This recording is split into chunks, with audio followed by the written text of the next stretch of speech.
경제 얘기 가보겠습니다. 145%에서 50% 트럼프 관세 인하 2, 3주 안에 결정. 자, 오늘자 뉴스입니다. 야, 꼬리를 내리나? 못 버티네. 트럼프가 못 버티네. 자, 이렇게 되는 그림이죠. 그래서 이 관세 전쟁 때문에 전 세계 경제 불확실성이 너무 높아지고 있고 우리나라 경제도 어떻게 될지 모르고, 그래서 경제 이야기를 좀 해보려고 합니다. 자, 미중 무역 전쟁 누가 이길까? 트럼프가 중국의 꼬리를 내리는 모양새를 띠면서 미중 무역 전쟁 새로운 국면으로 들어갈 조짐이 보이고 있습니다.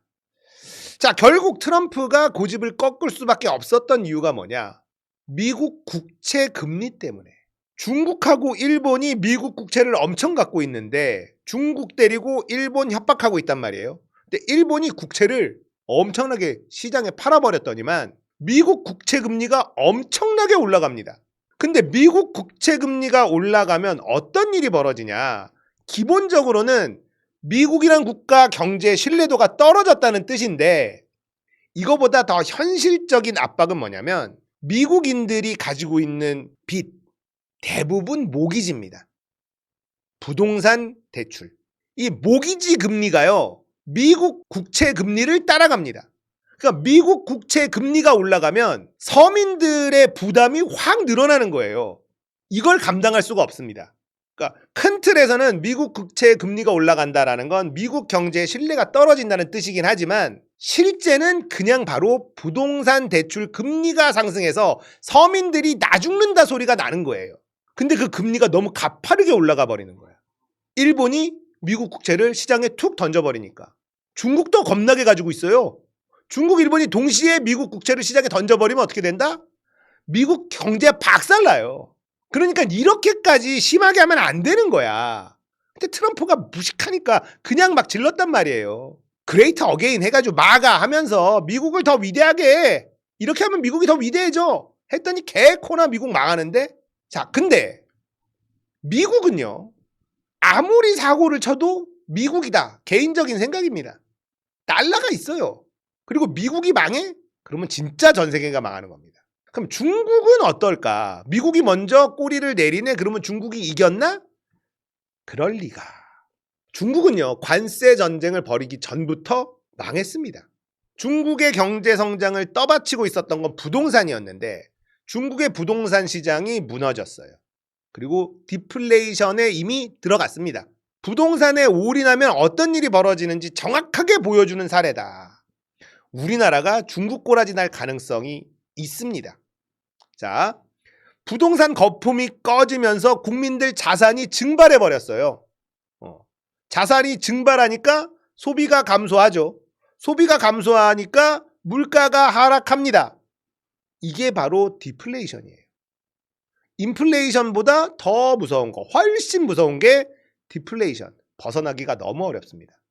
일본 보세요. 장기 디플레이션에서 벗어나지 못해서 잃어버린 20년, 30년. 그게 디플레이션이에요. 20, 30년 가는 게 디플레이션입니다.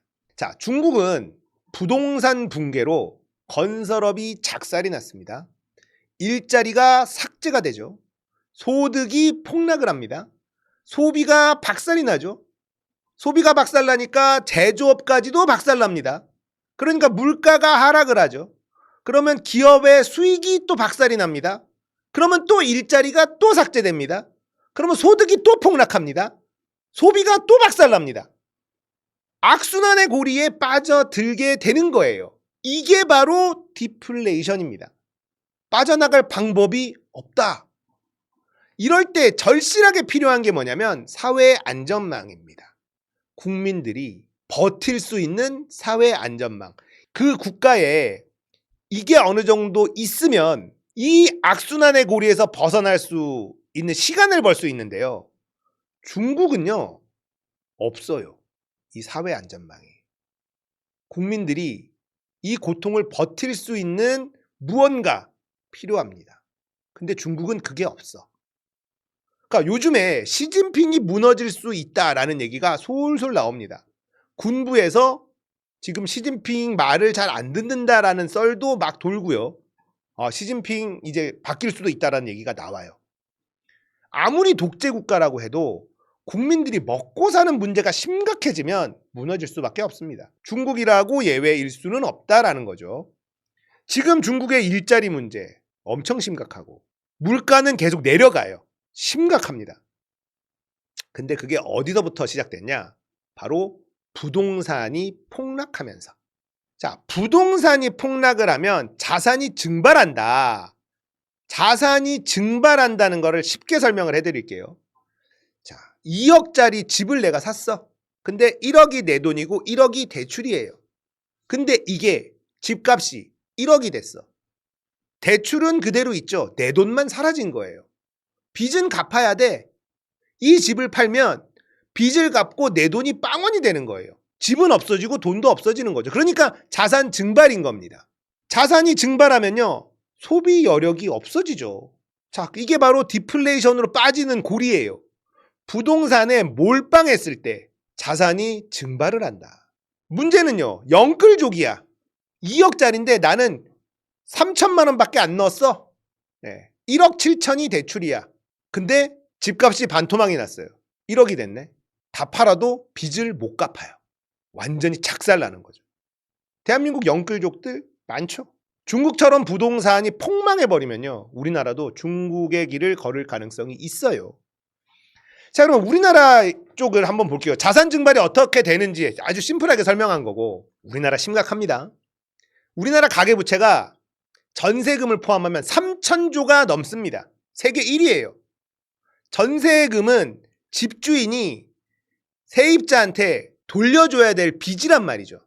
그죠? 그러니까 이거를 부채로 잡아야 되는데 안 잡아놨단 말이에요. 그래서 2,400조인가 그래요, 가계부채가. 근데 전세금이 1,000조가 넘는다고 합니다. 그럼 3,500조?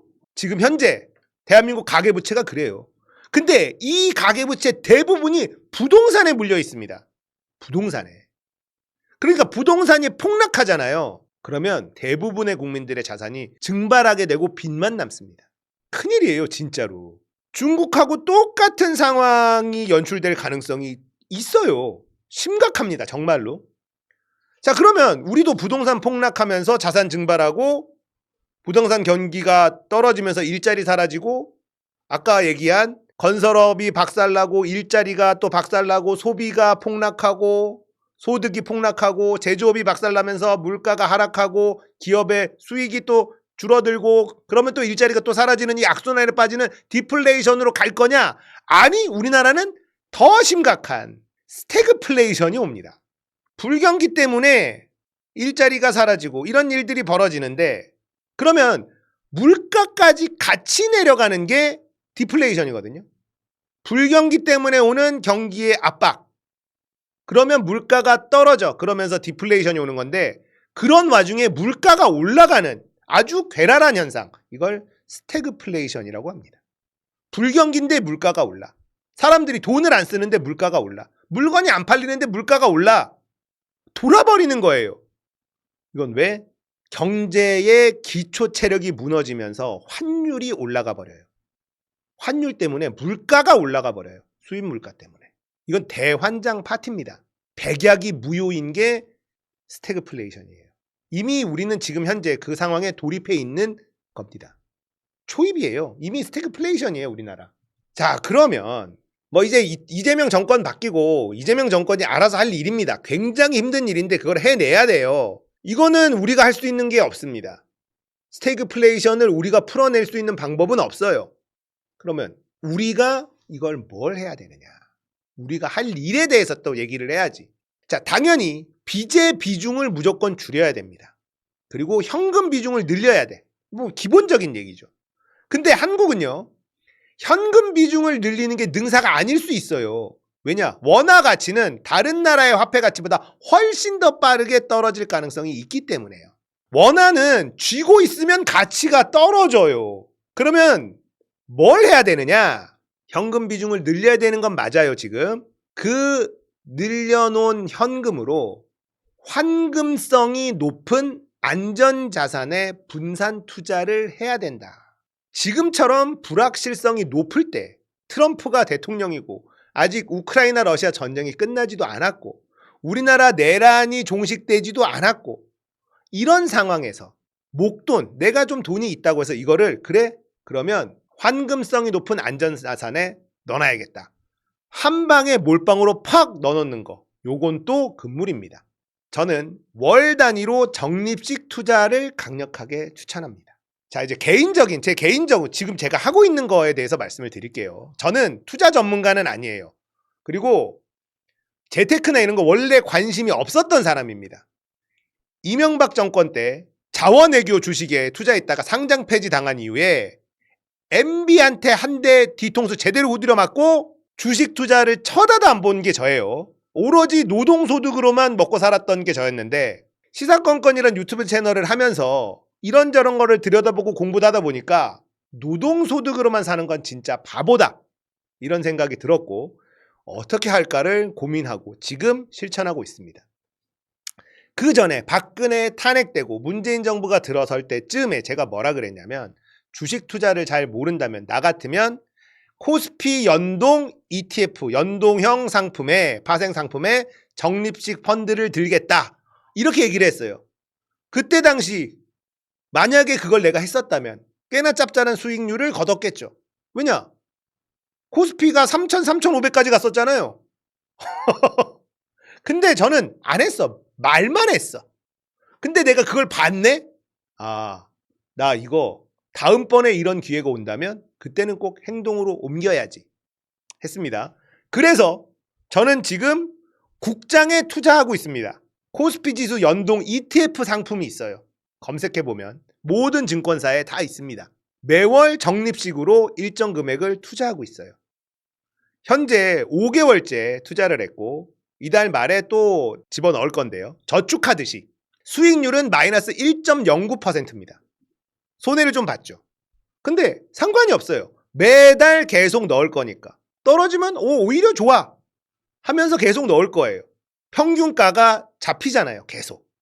근데 만약에 한 방에 넣어놨다 그러면 오를 때 좋고 떨어질 때 슬프고 막 이런데 저는 목돈이 있는 사람도 아니고 저는 주택담보대출도 매달 갚아나가고 이렇게 살고 있는 사람이기 때문에 돈이 없어요. 그러니까 벌어서 소비를 아끼고 여기다가 투자하고 있습니다. 적립식으로. 적금 들듯이. 그래서 추가적으로 계속 적립을 할 계획이에요. 떨어지면 오히려 좋아 하면서 넣을 겁니다. 왜냐? 이재명 대통령이 되면 주가 5천 간다라고 저는 믿어요. 그래서 일단 익절 타이밍도 정해놨습니다. 코스피 지수 4천이 되면 투자한 금액의 절반을 익절을 할 거예요. 뺄 겁니다. 빼서 일단은 쓸 걸 쓰고 뭐 하고 할 거예요. 그 다음에 코스피 5천이 되면 투자금 전부 다 뺀다. 그래서 일단 파티. 그리고 다시 투자할 타이밍을 잡아볼 생각을 가지고 있습니다. 중요한 건 익절 타이밍을 반드시 잡아야 된다는 거예요. 나는 얼마까지 올라가면 반드시 다 털어서 이익을 챙길 거야. 주가가 올라가서 좋아할 필요가 없어요. 내가 그걸 팔아서 현금으로 챙겨야 내 주머니로 들어와야 돈인 거예요. 대부분 주식 투자하는 친구들이 이렇게 만나보면 주가가 얼마가 올랐다 이러면서 막 술 산대요. 근데 내일 내려갈지도 모르는데 기분만 좋아요. 반드시 익절할 계획까지 세워놓습니다. 이게 핵심이에요. 자, 그리고 요거 외에 또 하나 하고 있는 게 있습니다. 지금 국장이니까 비트코인에 소액 투자하고 있습니다. 비트코인은 마찬가지로 매달 조금씩 적은 금액을 넣습니다. 이것도 적금 들듯이. 비트코인은 변동성이 너무 크잖아요. 그래서 큰 금액을 투자하는 건 개인 성향상 안 합니다. 저는 개인적으로 비트코인이 2억이 될 때까지 매월 적립식으로 소액식 투자를 할 생각입니다. 2억이 되면 절반을 익절할 생각이에요. 마찬가지로. 비트코인이 1억이 넘잖아요. 지금도. 근데 2억이 돼? 됩니다. 왜냐? 달러를 계속 찍어내니까요. 비트코인의 가치가 올라가는 게 아니라요. 화폐의 가치가 떨어지는 거예요. 그냥 그게 답니다. 달러를 계속 찍어내니 비트코인은 계속 찍어내지 않으니 그래서 하고 있는 겁니다. 그 대신에 큰 금액을 하지 않아요. 이거는 리스크가 있으니까. 진짜 박살 날 수도 있거든요. 갑자기 양자 컴퓨터가 등장을 해. 비트코인의 암호가 다 무력화될 수 있어. 그러면 진짜 이 가치는 휴지 조각 될 수도 있습니다. 이거는 정말로. 그래서 여기에다 몰빵하면 안 돼요. 암호화폐에 몰빵하는 건 안 된다. 그리고 말씀드리지만 무조건 적립식입니다. 갖고 있는 돈을 확 넣어놓고 쳐다만 보고 있으면 답 없습니다. 그냥 매달 월급날 얼마씩 10만원, 20만원, 30만원 이렇게 매달 여기다 그냥 넣어야지. 그리고 얼마가 되면 무조건 내가 어떻게 팔아야지. 반드시 익절의 기준을 정하세요. 이거 못 정하면 말짱 도루묵입니다. 익절의 타이밍을 반드시 결정하라. 정해놓고 그때 되면 무조건 딱 실행에 옮겨야 됩니다. 그 이후에 더 올라갈 수도 있고 그건 알 수는 없지만 하지만 그때 그렇게 익절을 하면 나는 어쨌든 투자에는 성공을 한 거예요. 욕심을 너무 부리면 투자는 망하게 돼 있다. 물론 현금 여력이 제가 더 있다면 금 투자까지 병행하고 싶습니다. 금도 우리가 금은방이나 이런 데 가서 금을 사고 파는 게 아니라 주식처럼 금을 사고 팔 수 있어요. 금 거래소가 있습니다. 우리나라 KR 뭐 X인가 뭐 있어요. 그러니까 그냥 숫자로만 금을 사고 팔 수 있어요. 거기에다가 마찬가지로 적립식으로 적금 들듯이 이렇게 얼마씩 계속 투자를 하는 거예요. 그리고 얼마 이상 수익률이 났으면 절반은 내가 익절을 한다. 이 계획을 반드시 세워놔야 된다. 금까지도 너무 하고 싶은데 지금 애들이 교육비가 많이 들어가는 나이거든요. 그래서 거기까지는 못하고 있다. 지금도 이렇게 하는 게 소비를 엄청 줄였어요. 소비를 많이 줄이고 국장에 코스피 연동 ETF. 왜 코스피 연동 ETF를 했냐? 잘 몰라서. 여러분들이 주식에 더 해박하고 경제에 더 해박하면 ETF에 투자를 한다라고 하면 뭐 테마 관련해서도 ETF 상품들이 많습니다. 뭐 방산 관련 ETF, 조선 관련 ETF, 뭐 여러 가지 뭐 거기에다가 투자해도 돼요. 근데 저는 그냥 대한민국 전체 경제에 투자한 거예요. 잘 모르니까. 공부할 시간도 별로 없고. 그래서 코스피 지수 연동 ETF나 코스닥 지수 연동 ETF 이런 것 중에 저는 코스피 지수 연동 ETF에다가 매달 넣고 있는 거예요. 그건 알아서 잘 결정하시면 되고. 단일 종목에 넣는 건 너무 힘들어서 포기했고. 그러면 생활이 안 돼. 그것만 쳐다보고 있어야 되니까. 이렇게 저는 하고 있습니다. 윤석열이 확실하게 말아먹은 상태니까 지금 투자하기 좋은 기회다. 지금 사부작 적립을 하다 보면 이재명 정권 들어와서 회복하고 주가 4천, 그때 절반 익절, 5천 찍으면 전부 다 일단 팔고 일단 파티 한번 하고 다시 들어갈 타이밍 잡자. 이게 제 개인적인 생각. 그리고 비트코인도 혹시나 로또가 터질지 모르니까 여기도 조금씩 매달 이렇게 적립식으로 넣으면 뭐가 좋으냐면 떨어져도 오히려 조화를 외칠 수가 있습니다. 적금이다 생각하니까. 오르면 오르는 대로 기분이 좋고 꼭 적립식으로 하시길 추천드립니다. 자, 결론 말씀드립니다. 소비를 줄여서 빚을 줄이십시오. 현금 보유량을 늘려가되 보유된 현금은 환금성이 높은 자산에 투자하십시오. 바로 현금으로 바꿀 수 있는 거. 부동산에는 절대 투자하면 안 됩니다. 바로 현금으로 바꿀 수 있는 주식, 암호화폐, 금 이런 걸로 투자하십시오. 현금을 갖고 있으면 안 됩니다. 그리고 현금이 많다 하더라도 목돈을 한 방에 투자하지 마십시오. 매월 적립식으로 투자하십시오. 지금은 변동성이 너무 큰 시장이니까 바닥이 언제인지 알 수 없습니다. 그러니까 적립식으로 내가 감당할 수 있는 선 지속적으로 투자하는 걸 권해드리고요. 지금 주식도 빠지고 부동산도 빠지고 뭐 암호화폐도 빠지고 다 빠져요. 자산의 가치가 빠지고 있잖아요. 언제까지 빠질지 알 수 있는 사람이 아무도 없기 때문에 적립식으로 하라는 겁니다. 하락기가 오면 반드시 상승기는 오게 돼 있습니다. 인류가 멸망하지 않는 이상은요. 적립식으로 투자해서 리스크를 줄이십시오. 리스크를 줄이는 건 또 뭐에 같은 말이냐면 개인의 스트레스를 줄이는 겁니다. 투자를 잘못하면요. 본업에 지장을 받게 돼요. 본업에 지장을 받지 않아야 좋은 투자라고 개인적으로는 생각합니다. 그러니까 적립식으로 투자를 하면요.